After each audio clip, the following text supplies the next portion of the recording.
Hi, welcome to What We Thought Would Happen. I'm Laura Kightlinger, and sitting in for Daniel Webb is the lovely and talented Garrett Sutton. Hello. And it's such a treat for me and Garrett because a good friend of ours has stopped by. The incredibly smart, funny, he does everything. He's a writer, he's a stand-up, he's an ad man. Wow. Outed as an ad man. Please welcome Alan Strickland Williams. Hi. So good to be here. Thank you so much for having me. This is lovely. Thank you. Mm-hmm. I don't think there are many stand-ups who can make a living just by going on the road and doing stand-up. And there aren't any here. No, not in this room. Not in this room. Not this year. So I mean, because I was wondering if you didn't want to just talk about that you have a full-time job as well as stand-up. Yeah, I do have a full-time job, unfortunately, but I was fortunate enough to work the road and just do that, and then maybe I sold a thing or two or whatever. But that was back when I lived in a room with two other roommates and only needed like a 6-pack to survive.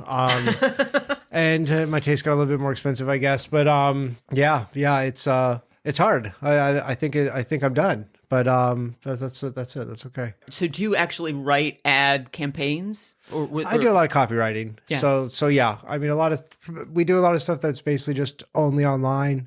We've done some stuff that's like commercials and billboardy type stuff, but for the most part, it's stuff you'd see that would be sandwiched in between two hot takes on Palestine and Israel or something like that. Well, that's pretty big. So like if you get a client, clients, we call them clients. Yeah. And I call them children with poopy diapers, but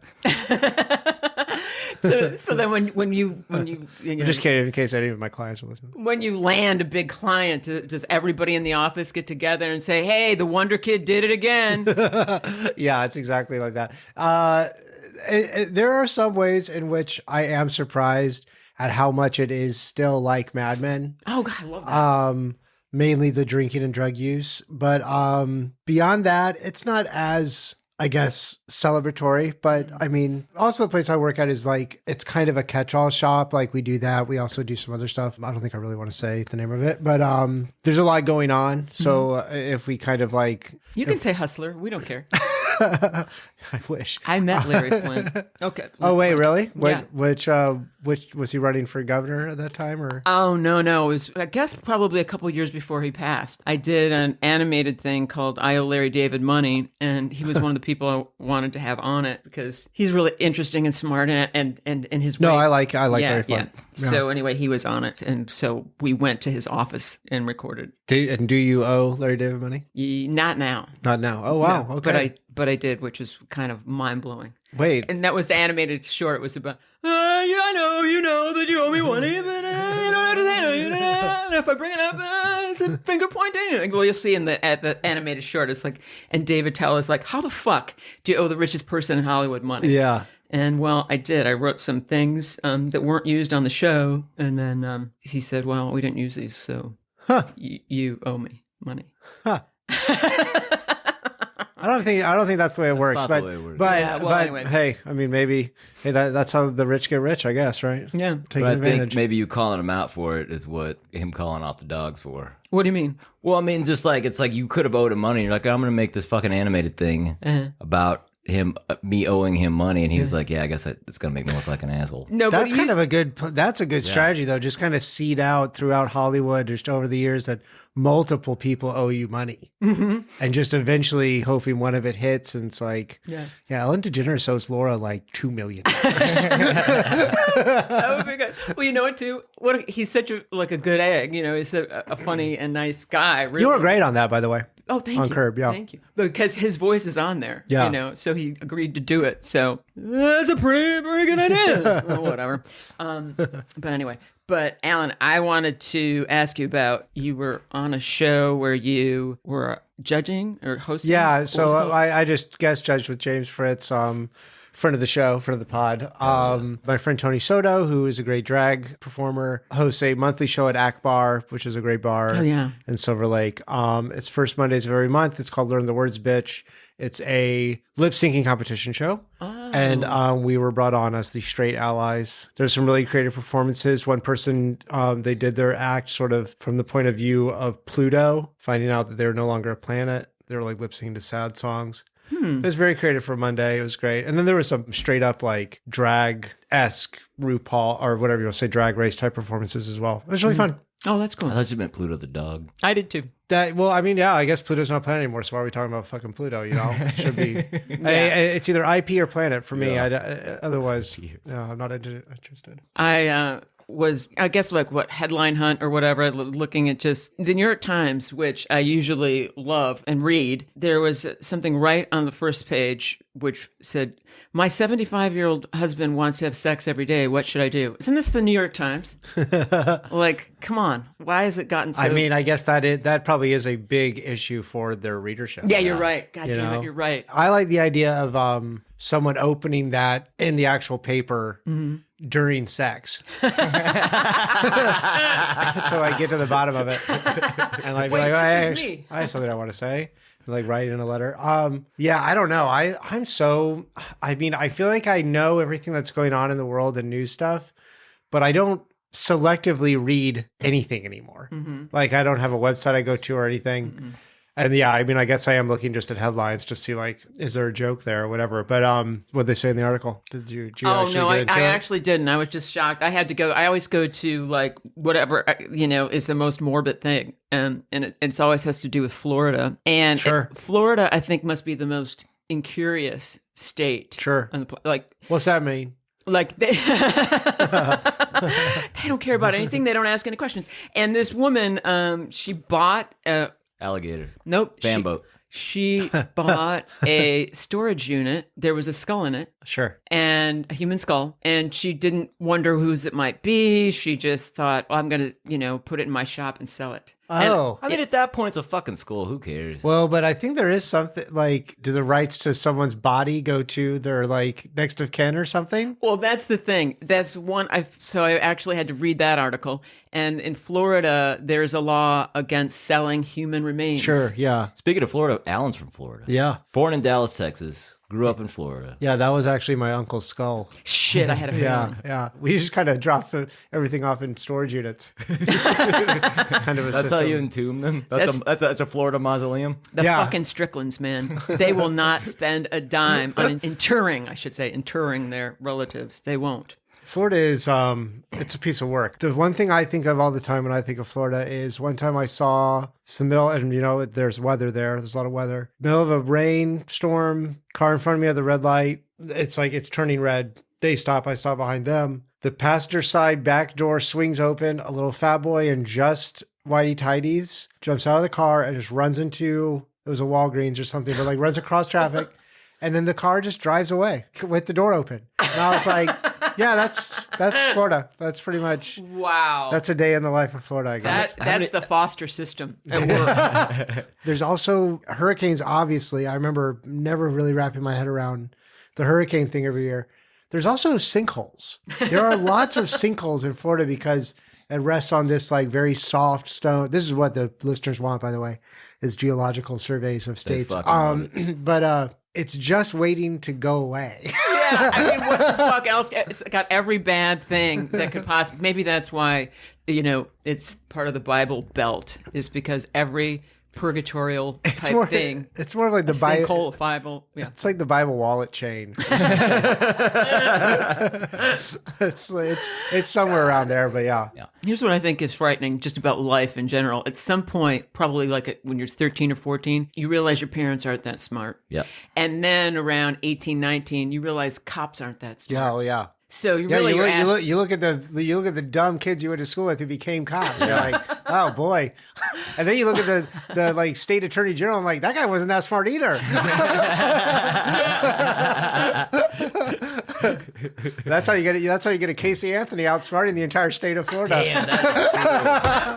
God almighty. So what part of Florida did you grow up in? I grew up outside Jacksonville, so that's northeast part of Florida. It's the south part. It's not South Florida, but it's the southern part of Florida. Mm-hmm. Right. And then there's the Panhandle, which is like very Georgia influence where I am. Georgia, Mississippi. Yeah. So that's where, what was the Errol Morris documentary that was shot around there? What was it? Verona. Right? Yeah. Florida's just so weird because there's like so many different things going on, and then there's in the middle of it, there's fucking Disney World. Yeah. And there's Orlando, and like that's its own fucking thing too. And what I do like, a lot of people get out, so it's like you can swap stories with people. There's a lot of people from Florida and LA, a lot of people in comedy. But yeah, it's just every time I go back, it's still just our next president might be from there. Our last president was from, you know what I mean? Like, it's just kind of crazy. Yeah. That is the fact that Biden is trailing Trump is pretty fucking great. Yeah, I mean, everything's bad. Yeah. You know, or however you want to look at it or whatever. But your parents aren't Trump supporters, are they? Or are they? Well, they both voted for him the first time. On my mom's side of the family, they're like Republicans. So they'll just vote for whoever. My dad didn't vote for him the second time, but I can see my dad voting for him this time if it comes out to them. And I mean, I wouldn't necessarily even blame him. But it's like me and my sister, we tried really, really hard to do the whole like talk to your family thing. Like you hear that a lot with people that obviously have the same political opinions as their parents and go, well, it's because you guys aren't talking to your parents and making them do it. And I'm like, it's not for lack of trying. And also, motherfucker, why don't you offer something up that fucking will make people vote for you? And also, it's not my fucking job to make my parents... Because I'm not. By the way, I'm here talking to you, my friend, because I don't want to talk to my parents. Exactly. I feel like the fact that Trump is do like talking to my parents. Trump is like outlaw country now. It's fucking hilarious. And if you have to be a staunch Republican, can you just vote for a hat that says Republican? I mean, that's basically what it is. That's basically what his presidency is now. That's the write-in vote. They give you the hat and you write in whatever you want on the hat. I want to bitch about stand-up for a second. Now that I'd love to do that. I'd love to do that. Person. I feel like stand-up specials. Well, you can't say anything anymore. No, I'm just kidding. Yeah. Oh, really? Oh, shit. Stand-up specials, just the content is like, at best, a few amusing asides and one tragic event. That's what stand-up specials are. There's definitely some truth to that. It's almost like they're more... show and tell or something. Yeah, or like an audition for a community playhouse. There are good ones out there. Like I watched one, I think his name was like Rex Richardson. There's some British guy that does some funny videos I saw on YouTube. And it was funny, but I'm sure the reason I liked it is because it's so far outside of my wheelhouse or whatever. I mean, I was just talking to someone, I'm like, I'm sure you're the same way. We can't even watch these things anymore. Yeah. We can't enjoy them. Yeah. Like, I mean, I'll say I enjoyed Eddie Pepitone's, the most recent one. I love that. But like, besides that. Was that on Netflix? That was, I think it finally got on Amazon, but I think he just put it out himself. Oh, God. Okay. Because I haven't seen it. I'm going to it's so, I think it's called For the Masses. Like, I think I watched it and then I think I immediately watched it again. And I went to the show. Oh, great. Like I was there. But yeah, for the most part, I just don't get excited about it, which is not fun. I was trying to think like just earlier, I was talking to my friend actually yesterday about specials, and like they were asking what my opinion was. I'm like, honestly, worst person to ask is another. I know, because I feel like I can't figure out why the people that are famous are famous. Yeah, well, me either. And I'm bitter in general. But I feel like this is the year I literally felt myself get bitter. Sorry, go on. Oh, really? Yeah, like I felt it happening. Yeah. Wow. Yeah. Was it during a special or during stand-up? It was during this joke. No, I think my patience just ran out or something. Yeah. And I really did feel it one day. I just felt like giving into it. Yeah. Just feeling like, I guess I'm just going to be bitter now. Okay. Oh, God, I love being bitter. It's like a canoe right now, and I'm just like floating on it. I love it. It keeps me calm. But one of my pet peeves lately is I was watching these guys. I fucking hate it when male comics do impressions of their wives or girlfriends, and they do this high voice. Sure. Dumb bitch voice. Yeah, the stupid. Well, I don't know about that. Yeah. A common premise is to say, she said, I had a dream last night, and I dreamt that you did, and I'm just like, To be honest, though, you were telling me about a dream this morning. No, Garrett, go ahead, do my voice. I had a dream that it was an asshole, and it was talking, it's so funny and it was your voice, movie. Your voice is so markedly not that. I can't That's really do it. funny, I can't do it. So I had a dream, and it was a movie we were watching. Yeah, there you go. And it was an asshole, and it started talking. No shit, you said it to me this morning. All right, well, Garrett, Hey, wait a second. I think there's something there. Yeah, exactly. That's like a Russian short story or something. Tarkovsky. Yeah. The Tarkovsky movie. I've been trying to start this short story or play or something about a guy whose little bag of cocaine starts talking to him. Oh, nice. And it's like a little, like, it's because it's like a perfect little, like, physically, like, if to do it as a Muppet thing. Yeah. It feels like it would be kind of easy. Yeah. You know? Well, when you were saying that you were on track when you were in high school and all that stuff, like, isn't it crazy that we used to do stuff without Coke? It's insane. I know. It's insane. I've always really have liked hiking. Something about just like the very simple, like, I was down here and now I'm up there, or like whatever, like works for me. But I'll probably never run again in my entire life. I'll probably, if someone is chasing me, I probably will go, you got me, stab me here if you could, and get just, take whatever you want. Well, all right. Now, let me tell you what I did dream about. I dreamt that someone at a job asked for my opinion. Ooh. That would never happen, right? Yeah. And then I gave scary. it, and then I heard the three most beautiful words in the English language, which are, Laura, you're right. Oh, that's great. You That's a never happy hear that. dream. Yeah. That's a happy dream. That's really crazy, right? What was Nobody the ever words? asks you your opinion, No. especially if you're a woman on a writing staff. Right. No one ever has said to me, Laura, what do you think? So I just barge in and get shut out. Anyway. That's a skill. That's a skill to barge in and get shut out. That takes a lot. That's a fancy footwork right there. I know. Oh, let me give you an exercise in futility right here, coming out of my mouth into your ears. Well, the thing is that we have to remember is that no matter what, working sucks. Yeah. And really, I think I do know some people that find fulfillment from their work. None of them are coming to mind right now. And I just think it's going to get worse and worse. Oh, yeah. So Yeah. Now I have to be a high schooler and quote Morrissey. I was looking for a job, then I found a job. Heaven knows I'm miserable now. Yeah. It's really true. Yeah, I'm trying really, really, really, really, really, really hard to be grateful for the things I have. And it's like basically impossible. But I'm trying really, really, really hard. Wait, Alan, you told me that, okay, so your apartment, you said there was a leak and then they didn't I'm still dealing with all that shit. Oh, I mean, Jesus. there's not a leak anymore. There's not mold anymore, but that's been a big, I mean, I don't want to just complain about whatever. Things are fine. But it's been a tough year. It's been obviously for everybody, tough couple of years. And it's just like, wow, there's just so it feels like so much of life has become like a fight. Shit, yeah. But then also it's like, I'm like, well, but I do have like a 3-bedroom apartment in LA. Like that's pretty crazy. Yeah. But so that's what I'm trying to say. It's like, I'm really, really, really trying to be grateful. Mm-hmm. And it's just like life keeps not letting me be grateful. Because it keeps like putting roadblocks up and I'm like, I can't get over all of them. Yeah. I'm telling you. So I have to hit a sliver as I'm walking down this road. Because I've been on a little break from drinking, which I never really took a break once I started. Yeah. I think maybe like 5-6 days here or there. So I've got I'm trying to do this album in February. So I'm trying to keep my wits about me. Definitely not a forever thing. I got like, I don't know, 50 days at this point or something. Great. Who's counting? But, I basically did that because I'm like, well, everything's bad. Uh-huh. Everything's bad externally in the world that I cannot control. And a lot of stuff in the world I can control is bad too. So it's like, all right, let's try to, let's just mix stuff up, see what happens. And like just literally today or yesterday, I had the point where I was like, well, that didn't do it. I'm like, I'm going to try to keep it going. But it is just like, that's just the way it is, man. Mm. So what got young Alan into stand-up? What were your interests? Like I mean, I literally remember watching like probably shows that you did stand-up on. Like what were the Comedy Central things that they would show? Like when they actually used to show stand-up back then. Yes. Yeah. Exactly that one. Yeah. Yeah, I hosted stand-up a long time ago. And then I talked about this before. They had a world tour. This was like in 2002. I think it was just New York, LA, and Australia. And, the world. That is the world. Yeah.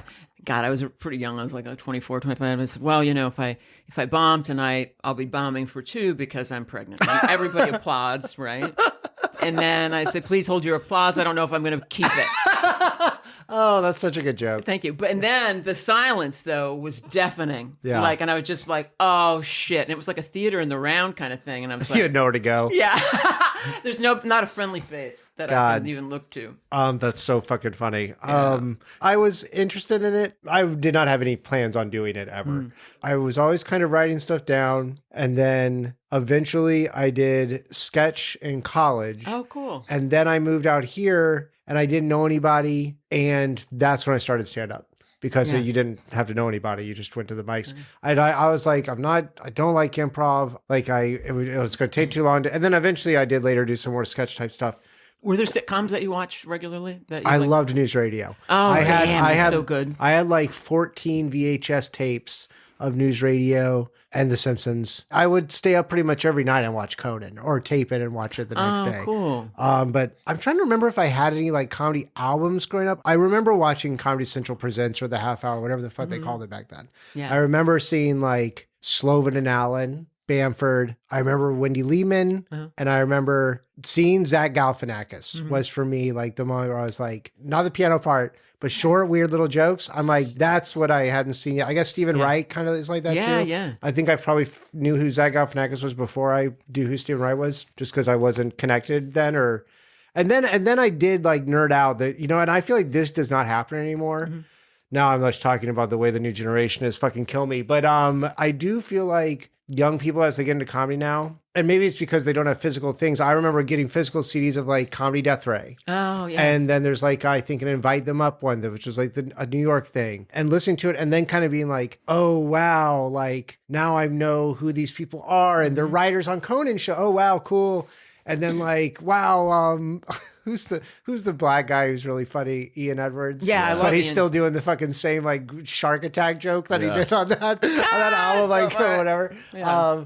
But just like then you kind of I don't feel like there's any sort of like sense of that now. Yeah. I feel like with the way I don't want to complain. I also don't want to just be talking about social media, but there's no like community or foundation. yeah. I mean, because like there was like even there was like a message. It was a special thing, I think, was what it was. There was like a message board. Yeah. That I remember, like the first couple open mics I went to, I think like you could find out about shows on there. People were advertising their shows on there for a while, and that was even a way. Like I was like, oh wait, I recognize her name from the like Barbara Gray. Like I recognize her posts on the message board. Now it's just kind of like everything's everywhere. So I had maybe 2-3 years where I was like really like, wow, into comedy and like, and now I'm on the other side where I'm like, man, fuck all this. I hate it. God damn it. And I've been around so long, I've come around to the other side. Like, Yeah, okay. I've done like a 420. Like I've come all the way around. A 420? A 420 is really funny. 360 and the halfway around. I don't know, whatever. 360, you smoke a joint? Yeah, smoke a joint and then I'm... 360 and halfway around's a 540. That's all Think of right. 420, thought that's that. right. Oh my God. And then back around and then I run into... And then I'm lost. Gallagher at a festival and I've done a 420. Oh my God. I mean, I was at that Bridgetown that he was at. Yeah. When he kind of like, he tried to do a WTF or whatever, yeah. and it became, and I mean, I also don't, now I guess there's like everything kind of moved over to like really the only festival I can even think of.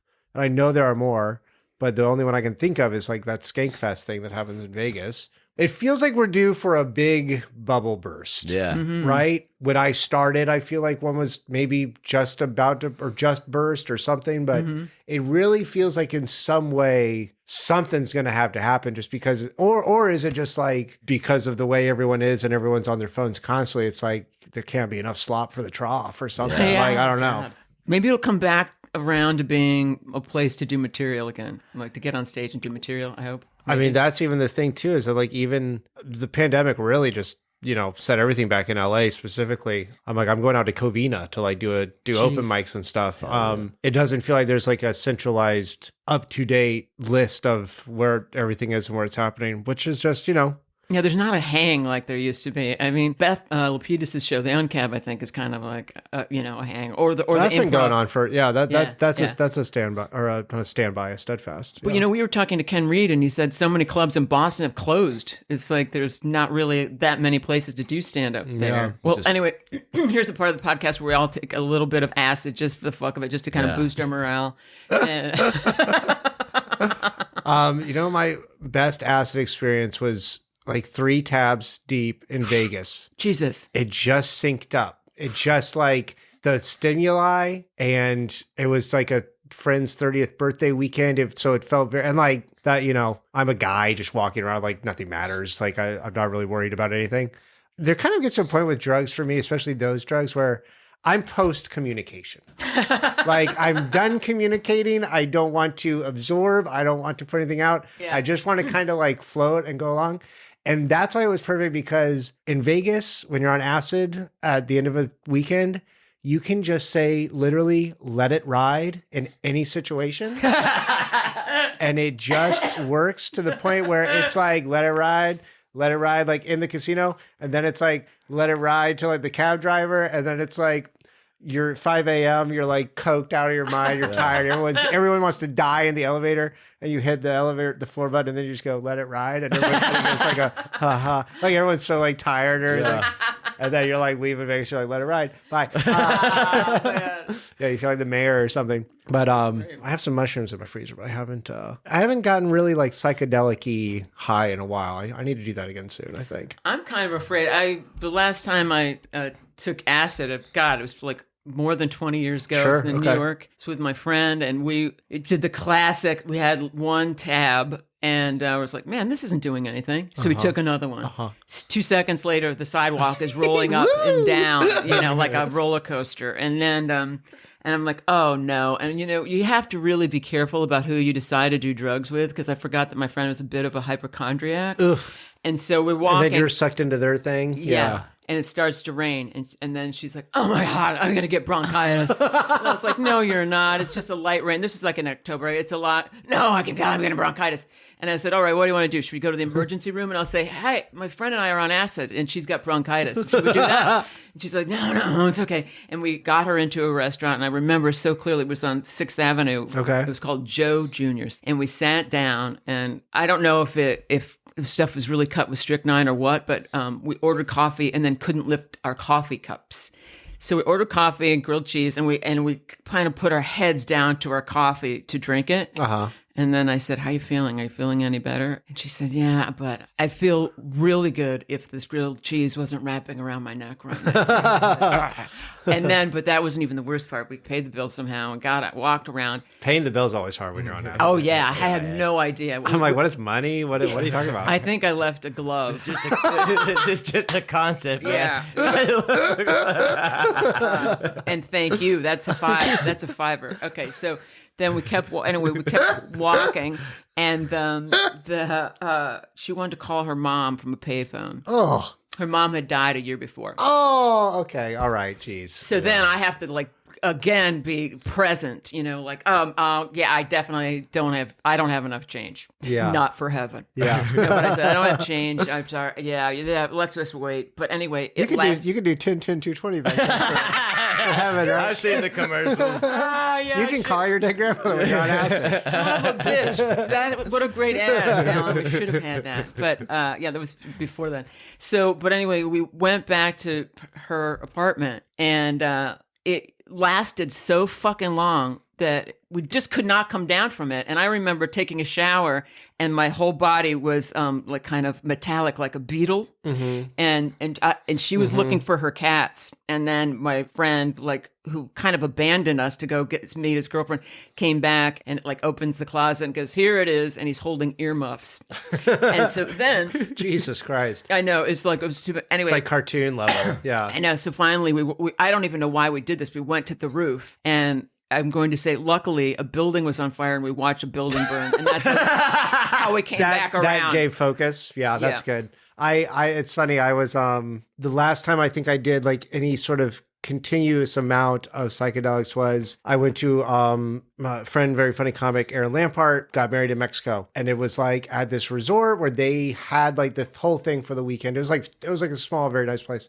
We're on the beach and everything, Playa del Carmen, I believe. And I got there early and I stayed longer. Mm-hmm. I think I took a week off work around then or something. And so I was the one that was there last. And everyone, I guess it's a little easier to bring drugs into Mexico than it is to take them back. Oh, shit. Which is ironic, being that don't they say that's where the drugs come from? But so I inherited everyone's drugs that they did not want to travel with.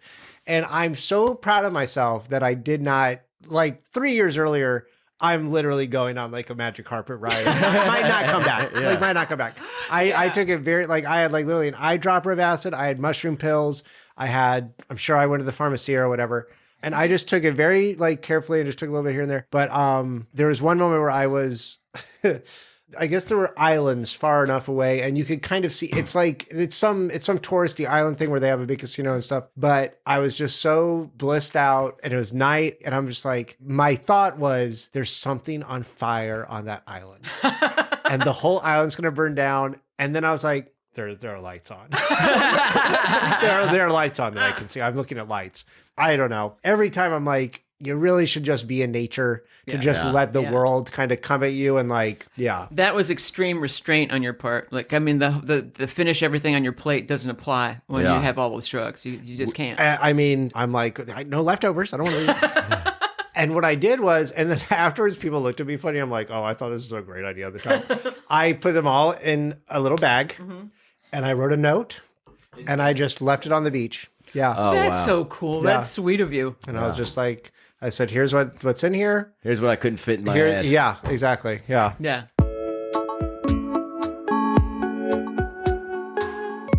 The actor strike ended today, and you always remember where you were when the actor strike ended. You were right where you were when it started.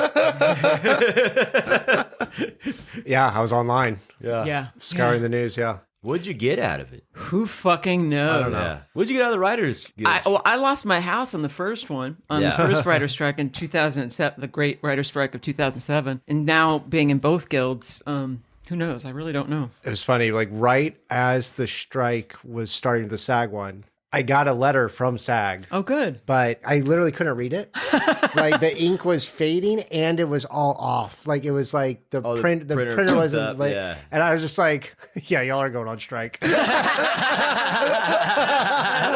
I don't give a shit. That is not my job. They did it with Silly Putty. Yeah. They just kept shopping it. We have a special that we can look forward to seeing. I'm going to do an album, just Great. an album. I did the half hour for Comedy Central, which I guess maybe is on Paramount Plus. I don't even know. You know, if you want a preview of the album, some of it's going to be from that. Yay! Yeah, for the most part, I just wanted to, frankly, do it and maybe get some plays out of it. Yeah. You know, on the comedy, serious, whatever the fuck, passive income shit. But I just like, I think you're probably supposed to do it more like your first 5 years of comedy, but I never did it. And I'm looking forward to it. Do you know where you will be recording? I'm going to do it in Austin at the Velveeta Room on 6th Street. So right down the road from Joe Rogan's Mothership. So hopefully get some spillover crowd from I can't think of the name off the top of my head.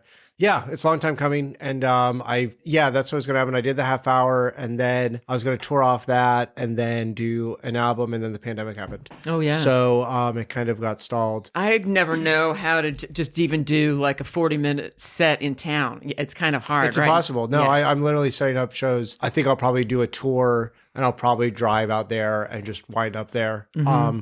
Take like maybe that whole first half of February off and just do that. I pretty much already know what it would be. And now it's just like, am I going to write anything that's better than anything that I already have that I want to switch out? Or do I just record everything and figure it out? Yeah. At this point in time, it's like, I'm so not precious about anything. Maybe I should be more. For me, it's like purely just like a time management issue of just like, where can I go get this stage time that will maybe at least pay me money to do the show? You know, I'm grateful that I have like a way to do the road and not have to make money, which is like, that's impossible at this point too now, it seems. Yeah.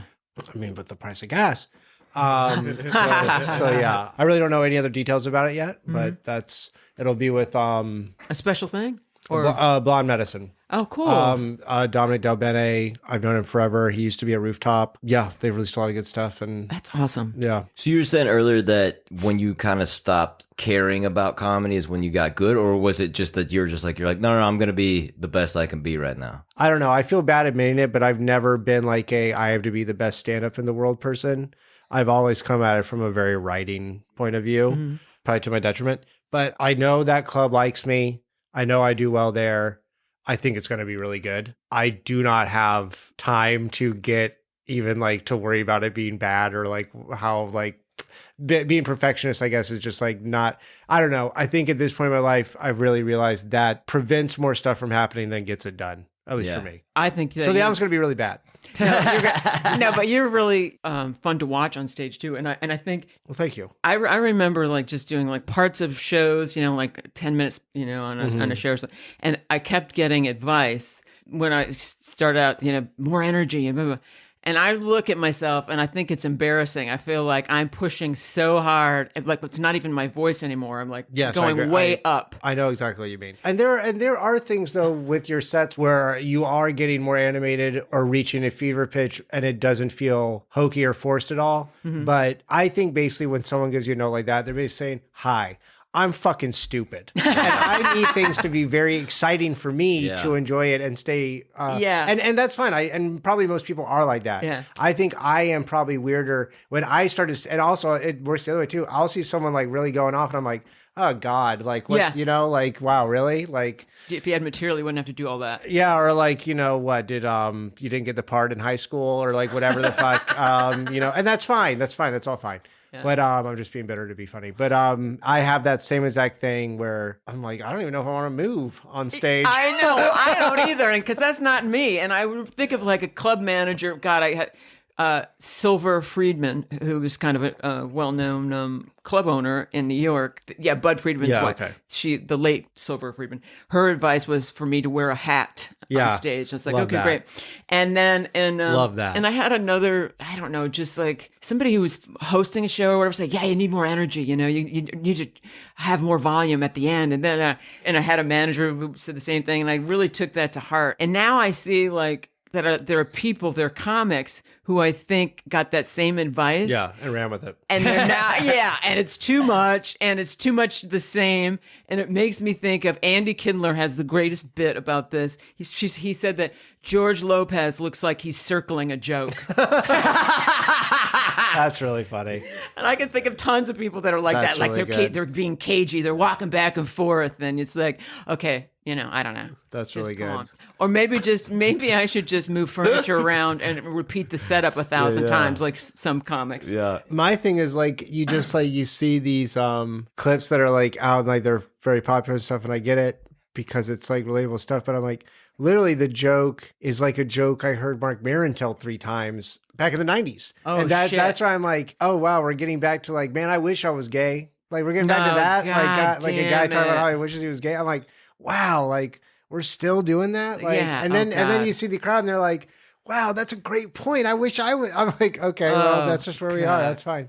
I know. Well, yeah, that's how I feel about even, like not that like long ago. And then it's like my set's all like dick jokes and whatever. No, but Bill Burr's like, you get married and, you just watch the money fly out of your wallet. And it's like, okay, thanks for the 1950s Yeah, husband. It's like, I'm like, wow, really? That's what we're doing? But then it's like, okay, I guess that is what we're doing. And I guess a lot of people just think about that and accept that as the way it is. And that's the way it is. I mean, Andrew Dice Clay had a show on Showtime like a couple of years ago or Cinemax or something. Mm-hmm. Oh, yeah, like the gentler side of Andrew Dice Clay. Yeah, so and it was like a sitcom with Natasha Leggero. Yeah. I actually, though, I don't know anything about him, but I can watch that now and I'm like, that's funny to me because it's so over the top. Yeah. Right. And it's just ridiculous too. That's like, there are people in the crowd like chanting along of a joke. I'm like, I can imagine if that was happening like simultaneously of like while I'm starting or whatever, being like, man, fuck this. Have you ever seen his bad movie? Fort Fairlane? Yeah. Oh, hell yeah. Dude, there's a joke. I have it on VHS. There's a joke in that movie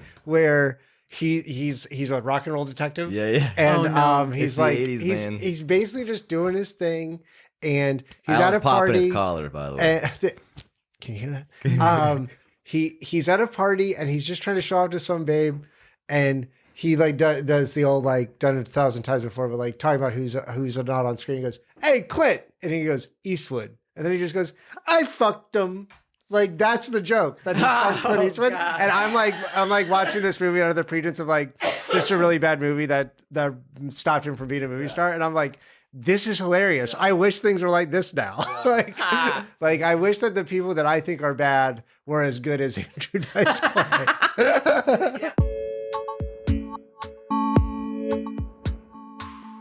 Where does your style come from? Because you don't even look Georgia. It doesn't look Florida. Oh, you mean like I had a gay. style. I had an uncle. I had an eccentric uncle. Yeah. Then just whatever the new Wes Anderson movie, I just lift from that. No, I'm just Fantastic. kidding. No, but yeah, Alan's always impeccably dressed, Yeah. and he just always looks cool. And I actually, Thank when you. I That's very saw nice of you. you, I said, "Did you just get your hair? Yeah, how'd you get that just swoop? The swoop. Blown out. You just had good hair. lucky. Damn. Yeah. Wait a second. I have to ask Alan Go one on. thing that I've asked everybody. What? In high school, were you a popular kid? Were you the funny kid? What sort of life did you have as a teen? I think I was funny. I was like always doing weird stuff, I think. But very early on, I realized like getting out of here is important to me. Mm-hmm. And I think the way I'm going to do that is by school. Mm-hmm. And so I was like very into doing my homework. Mm-hmm. Not always well, like I was up all night and shit like that, but I was very much just like, I'm getting the fuck out of here, and I don't care if you guys hate me. and I'm glad that the people that I know still like forgave me of that, and I'm sure we were all going through our own shit. School was very stressful, very stressful. It was like it was very important around the house. Like my mom was always on my back about that shit. And I do think it's true. I think if I hadn't done that, I would be working for my dad or I would be in Florida. Like I don't think I ever would have tried to do any comedy type thing at all. Yeah. Did you go to the prom and all that? I went to prom. I didn't have to leave, but I had to leave the dance floor because I wore a tux to prom, but it was like tearaway and I had like short shorts on underneath it. How fucking adorable. That's funny. Yeah. But, yeah, no, I wasn't like totally like. Wait, what song did you tear away your tux to? Oh God, I can't. It was probably, if it was that time, it was probably like Outcast or something. But yeah, I think I was mean. I think I was meaner than I should have been. But I remember being stressed and tired all the time, but always kind of like I was just like, my whole thing was always just like, and I guess I'm still kind of like this. I'm just like, get me out of here. Oh, it's so funny.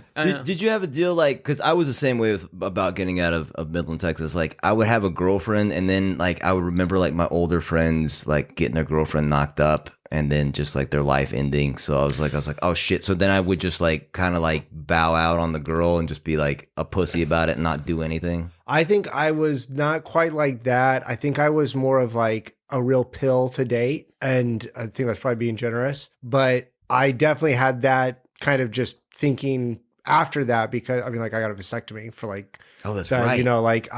And I just heard a story. I don't know if it's really a rumor, but I just heard about a comic getting someone pregnant. Like that's my age. Yeah. And I'm like, that's literally my nightmare. You mean that a person had a vasectomy and still got someone pregnant? Well, that would be double.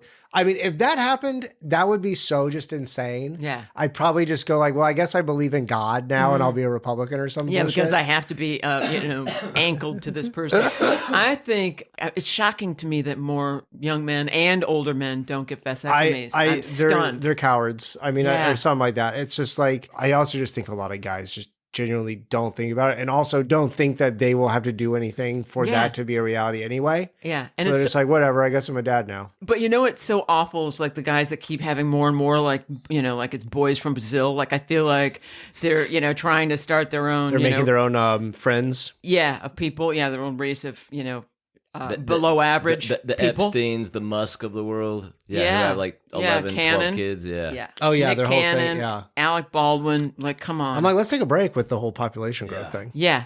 There should be, 3 should be it. And even that's indulgent. That's I too think. much. 3? Yeah. Three's crazy. Yeah. Wait, so 2 is like what? after a vasectomy? Can you blast bigger loads, throw bigger ropes? What's Oh the my deal? God, Garrett! It's so like, Yeah, it's still the same. It is a left turn for the podcast, but I don't mind it. Yeah. I mean, that's what the kids want. I think Yeah. they want ropes. think that guys think it has something. The guys think it has something that they're worried about getting a vasectomy. I literally because they did think ask they that won't- question. They won't be able to. You say you're like, I did. they won't be Peter able North. not in those words, but yeah. But they that's that think they question. won't be able to get hard, or that it has, or that they'll Well, they're just- accidentally cut their balls. That's what it is. Yeah, That's and what it is. it has nothing to do with that. Nah. I do think that there's like a, not to be what's the word, generalizing or whatever, but I do genuinely think that women have a much higher threshold for pain It's a lot more dangerous for a woman to get a tubal ligation than it is for and more difficult. Yeah. It's one of the best decisions I've ever made. Yeah. And it's healthy. It's healthy for your prostate Yeah, too. It's a good 100%. thing to do. Yeah. How old were you when you got your vasectomy? God, it was like, I think I was 34, 33. How old am I? That's smart. It was like I think I'm coming up on 4 or 5 years. Or it just happened. I got it in November. It's 2019. Right on. Yeah. God damn. Time flies. What was your reason? You're just like, I had health insurance. I think I started the process that year, and it took me a while to get in the system to do it. But yeah, I think it works. I know multiple people that are like, having the kids saved my life. Like, you know, and I think I'm one of those people that would happen to me, but I'm just not like, you know, I like, hey, look, if you're my friend, you have a kid, guess what? I love your kid. And I think your kid's going to save humanity, but I call it existential hot potato. Like, I'm like, my life is kind of like, everything's crazy. So it's like, let's bring another one in to like, pass it off. I'm like, nah, I'll take it to the grave. I know that on my mom's side, it's depression. On my father's side, it was suicide. And that is a Hallmark Christmas special. Yeah. Wait, your father's side? Yeah. Suicide? Yeah. Yeah. Well, my dad died of a heart attack, but like one of his, I guess his oldest brother, and then just, Her dad was friends with Buddy Hackett, by the way. Did you know that? No shit. Yeah. That's great. And he was from the Bronx. He's a lot older than my mother. What did he do? He was double her age when he got her. He was a Jewish optometrist. Damn. Yeah. Okay, cool. And I used to say, like, my dad was like 6'4" and Lithuanian Jew. He was like a blonde, blue-eyed. Oh, okay. Supremely unattractive.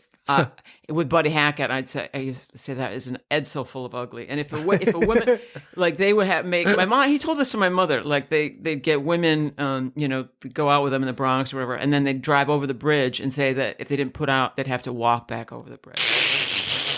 God, it's so crazy. Why would you laugh at that? Sorry, it's just that's why I'm here, Alan. That's why I'm here. You're also here because he told your 19-year-old mother that you can't get pregnant your first time. It's just crazy that is literally the way it used to be. Yeah. Like, it used to be like, toots. Yeah. Like, it's just so wild. Yeah. But that brings you such joy, Alan. Just because it's such a kick out of it. Hey, you can't laugh at anything anymore. But it is you can't. It is one of those things. Like, it is one of those things where, like, you hear it and it sounds so. It sounds crazy. It sounds insane. It's like, that never fucking happened. But no, it definitely did. Yeah. The good humor guy. I would rather walk home than fuck that guy. Yeah. Buddy Hackett or my father. Yeah.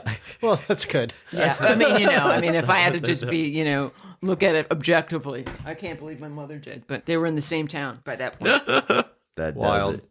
You have probably the best Twitter out of anybody I've ever I know personally. Kind. It's nonstop. It's fucking always great material. That's very kind. I've always looked at it as I put everything out there, and then I'm like, okay, not even if it does well, whatever the fuck that means, but I before open mics and before shows, I always look at it, the newer stuff, to be like, is there anything to any of this that could translate maybe? And some stuff, I mean, this is boring, but some stuff really is like, will die on the vine on Twitter, and then, or online or on X, wherever the fuck it is now, and then will lead to a whole bit on stage, and then things that, like, it isn't always like goes both ways or whatever. But thank you, that inspires me to keep tweeting. But do you use it as a writing tool? Or I literally, like, I used to be like, so when Twitter kind of came around, I was like,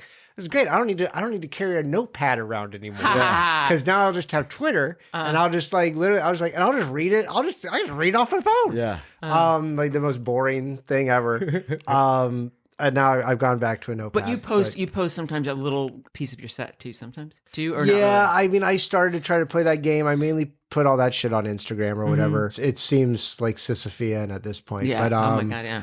Yeah, I actually need to like look. I think I got a good enough tape from something recently that I'm like, oh, I can cut that up. But it's like, you have an editor. Like, I know, but he's so sick of my shit. He doesn't want to help me with anything. I bet. Yeah, like I'll say, can you? Because I'm kind of on Instagram, but kind of not. Okay, I can't run your Instagram too. Yeah, that's a lot. You can do your own Instagram. You can Google how to use Instagram. I know. I just don't care. It's just so much. Don't give no, a shit. it's so much. You have Twitter. Yeah. It's really like I was trying to do one clip a week, and I'm just like, I just don't have enough time to do that. Yeah. I could even get the material, but like maybe I'll work on that tonight. But then too, you kind of piss through your material, right? I mean, if you want to use some stuff. Here's my thing about that. I just don't think that maybe I should worry about that part. I'm not worried about that part. Yeah. Because no one really saw my special. Like, no one's really going to listen to my album. I think there's going to be enough different stuff And I just think it's okay. And then you can also always take all that stuff down if you want to then true. put You're it right. on. It's kind of a good idea to just get it out there. I think it's more important just to literally be throwing shit into the shit pile.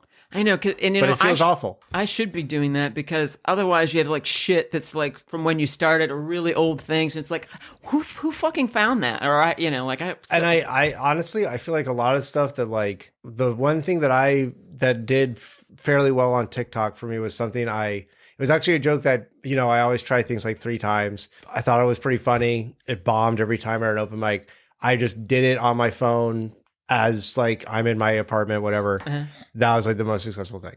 Wow. So it's like, I also cool. think that like, not to get too into the weeds about it, but it's like, yeah, you can like, edit it and make sure it looks good, blah, blah. You can also just like record it on your phone, wherever you are, wearing whatever you're wearing, and just be funny and like casual and put that out there. And that kind of counts. Yeah. Even though to me, as I'm saying, I'm just like, who gives a fuck about any of that? Yeah.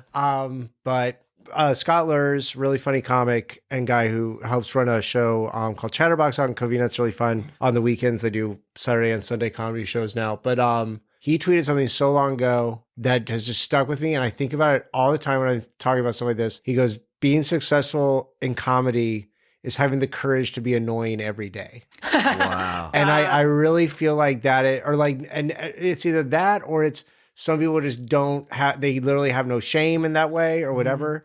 It's really true. But I am just like, the idea of being out there like that is like, I literally just don't want to be that. I want people that I think are funny to think I'm funny. And I want to sit in a room and write jokes and have someone order me a sandwich. Like, that's really all I want. Yeah. Then it's like you find out who's like really successful as a comedian. I'm like, wow, I always thought I was a sociopath, but I guess I'm not enough of one. Well, it's so crazy. Like, you have to really inundate people with your shit. I mean, look, what if you were like doing that door to door? Now that I like, really, because it's so crazy. I joke door to door. Or, I mean, you think about how like fucking annoying that is to people, but it's kind of what you have to do. You have to sell yourself every day to every person. It's so fucking annoying. That's the job, though. I mean, as it stands right now, it looks like. I tried to make this joke work. It never really worked. But when I'm depressed and feeling down, I like to watch stuff like, I like the ones where the animals are friends. And I just watched one, and the tiger just ate the duck.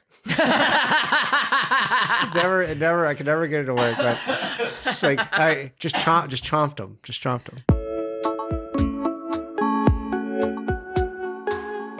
So the Holocaust Museum out here used to be called the Los Angeles Museum of the Holocaust. Yes, okay. But now I think to get probably a hipper crowd, it's called Holocaust Museum LA. Is this true? Yes. Holla is what the short version is.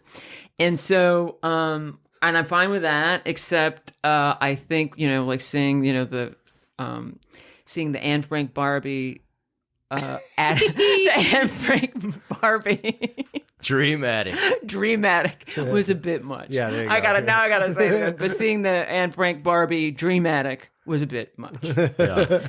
Yeah. I feel bad. I've never gone. I've heard it's a good museum. I haven't either. But it makes me think of Dave Attell's joke about, because this was something that we were talking about, like when I owed Larry David money because you owe somebody that rich money. It's because it's like the gift shop in the Holocaust Museum. It's like, come on.